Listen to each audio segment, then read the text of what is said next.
Mafia बहुत बड़ा, ये सिर्फ आपको कट वट करके पहच करके भेज देता है। आप सही हो या ना हो, कितना बुरा लगता है। आपका बैग लगा होगा, पोटी का बैग और पेशाब का बैग, 2 बैग आप लगा लेंगे, कितने बुरे लगेंगे। अल्लाह ताला ने आपको सिस्टम दिया कि जाके वॉशरूम में जाके करके आएंगे, 24 घंटे आप अपने सोने के बिस्तर में भी आपके वो बैग लगे हों, सोने के बिस्तर में भी आपको बैग लगे हों। सोचने की बात, ये माफिया, इसको कुछ नहीं पता, ये जरासीम फैलाते हैं, गंद फैलाते हैं, ये गंदे लोग हैं। ठीक है, सेलमैन है ना, बाहर आज ये बता दिया डॉक्टर जमील अख्तर साहब का भी। अब आ जाए आगे, क्योंकि अब मैंने ये ले कि मेरा बेटा है जिसकी उम्र 12-13 साल के करीब है, वो बाहर गली में खेल रहा था, अच्छा खासा ठीक था। जब वो घर आया तो उसने कहा मुझे चला नहीं जा रहा, हमने उसको लिटा दिया। थोड़ी देर के बाद, 2 घंटों के बाद पता लगा वो वॉशरूम तक भी चल के नहीं जा सकता, और हमने उसको दबाया, मालिश वगैरह की, और सुबह तक पता लगा कि उसकी बाजू भी कमजोर हो गई है। तो फिर हम डॉक्टर के पास चले गए, तो वहाँ पे उसका ट्रीटमेंट हमने करवाया। तो ये क्या कंडीशन हो सकती है? देखिए, ये जो आपने हिस्ट्री दी है, ये टिपिकल हिस्ट्री है एक बीमारी की जिसको हम जीपी सिंड्रोम कहते हैं। हाँ, तो आपको मैं ये चैलेंज से कहता हूँ, ये किसी की जो आप अलामत बता रहे हैं कि जब आपने मालशबी की सब कुछ, तो वो डेंजर हाथ में चला, तो इसमें तबीब के पास जाना चाहिए था आपको। आप अपने बेटे का इलाज नहीं किया, आप मेडिकल के पास चले गए। सोचने की बात है ना। मुझे बताते तो मुझे पता चल जाना था, मैंने देख के बता देना था, कोई रिपोर्ट की जरूरत नहीं। मुझे पता चलता था इसकी खराबी किधर है और इसने इलाज कैसे होना है और इसने सही कैसे होना है। तो आप अपने बच्चे का इलाज जनाब करने के लिए दूसरे के पास जा रहे हैं, तो उसने क्या इलाज आपका करना है? ना आपका इलाज हो सका, ना उसका हो सका। देखिए, डिसेंडिंग पैरालिसिस भी कहते हैं। आसान लफ्जों में, वो लोग जिनकी इम्यूनिटी कम होती है बच्चों में और बाज़ वक़्त बड़ी उम्र के लोगों में, उनके अंदर जो उनका इम्यून सिस्टम होता है वो अपनी ही नर्व्स के खिलाफ काम करना शुरू कर देता है और उनको वक्ती तौर पे पैरालाइज कर देता है, जिसकी वजह से वो चल नहीं सकते। ये बात डॉक्टर साहब, यहाँ पे मेरी बात सुने। ये आप कह रहे हैं वो बच्चा कैसे, जो बच्चा एकदम सही चलता गिर जाता है ना, सही चलते एकदम उसके मसल और टिश्यू काम करना छोड़ जाते हैं, जो कुव्वत आपके जिस्म में पैदा होती है उस कुव्वत बनना छोड़ देती है, तो वो एक बीमारी है। उस बीमारी को समझना है, उस बीमारी को समझ के उसका वो सिस्टम बहाल करना है। वो बहाल किसने करना है? वो तो तबीब का काम है। वो सिस्टम बहाल होगा, फिर उसके अंदर वो ताकत आएगी, वरना ताकत नहीं आ सकती उसके अंदर। जो मर्जी टिल लगा ले, कोई इंजेक्शन पैदा नहीं हुआ, आप तो इंजेक्शन लगाते रहे हैं। आप कितना कुछ लोगों का, बच्चों का बेड़ा कर दे, पैरालाइज कर दी, जिनकी नसें भी करवा दी। खुद सोचें तो आप अपने बच्चे का फिर गलत ट्रीटमेंट करते रहे ना, सोचें। इसको जीबी सिंड्रोम कहते हैं।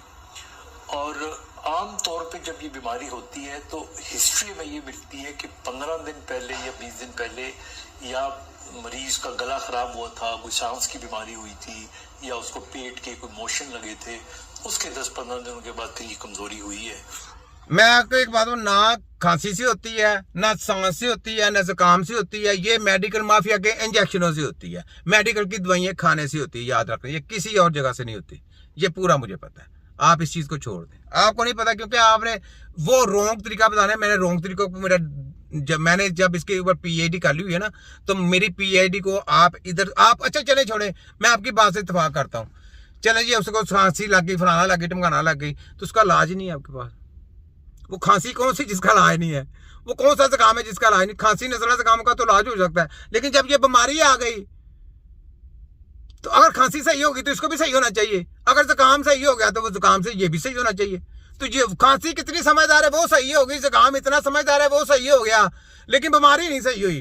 तो ये जनाब खांसी से नहीं होती, ना जुकाम से होती है। जनाब प्रोफेसर साहब, डॉक्टर जमील अख्तर साहब, कुछ अपने आप को जरा एक्टिवेट करें। आगे आपके सामने हकीम है, ये कोई जाली माफिया डॉक्टर नहीं है, कोई स्टूडेंट नहीं है, ये हकीम है। जहां से पीएचडी खत्म होती है वहां से तिब्बे नबी स्टार्ट होती है। क्या होती है?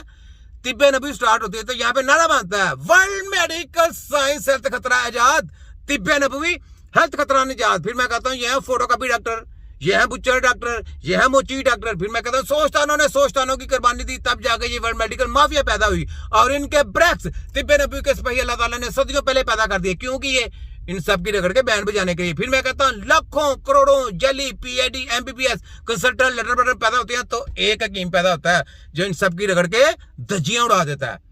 ठीक है, तो हेल्थ टेक्नोलॉजी कितनी है डॉक्टर साहब आपके पास, जरा वर्ल्ड मेडिकल माफिया के पास, आपके पास तो छोड़े, मैं आपका तो नाम है, आपके पास बहुत बड़ा इल्म होगा, क्योंकि पूटा से ऐसे बहुत टोके ना आपने, बहुत इल्म होगा नसा भी कटवा दी। तो WHO के पास कितना इल्म होगा? ये है अंडा, ये डॉक्टर जमीर अख्तर साहब, ये अंडा इल्म है उनके पास।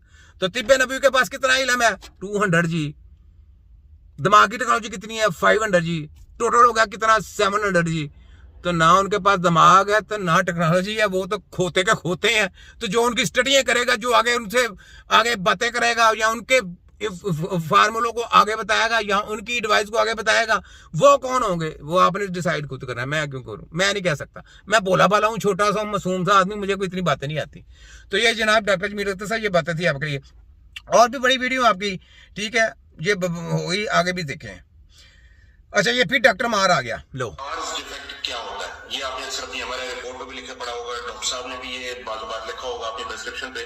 हम इस कमेंट को एड्रेस करते हैं जो आज दानियाल अहमद ने किया। दानियाल अहमद कहते हैं कि डॉक्टर साहब पार्स डिफेक्ट क्या होता है, इसको एक्सप्लेन करें, बहुत सारे लोगों को इसका पता नहीं होता। Let's talk about pars interarticularis. Pars interarticularis होता क्या है, उसकी आपकी बॉडी में क्या इंपॉर्टेंस है? दो मोरे होते हैं, ऊपर वाला मोरा और नीचे वाला मोरा, वो जब आपस में आकर जुड़ते हैं तो एक जॉइंट बनता है, उसकी प्रोजेक्शंस होती हैं। आपको भी मोरों के दरमियान लिखिएगा, स्पेशली जब नेक्स्ट टाइम आप कुर्बानी करें तो उस पर आपको थोड़ा अंदाजा होगा।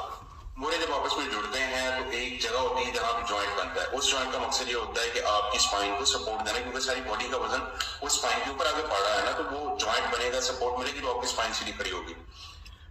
मेरे भाई फोटोकॉपी मार डॉक्टर साहब, स्पैन के ऊपर कभी वजन नहीं पड़ेगा।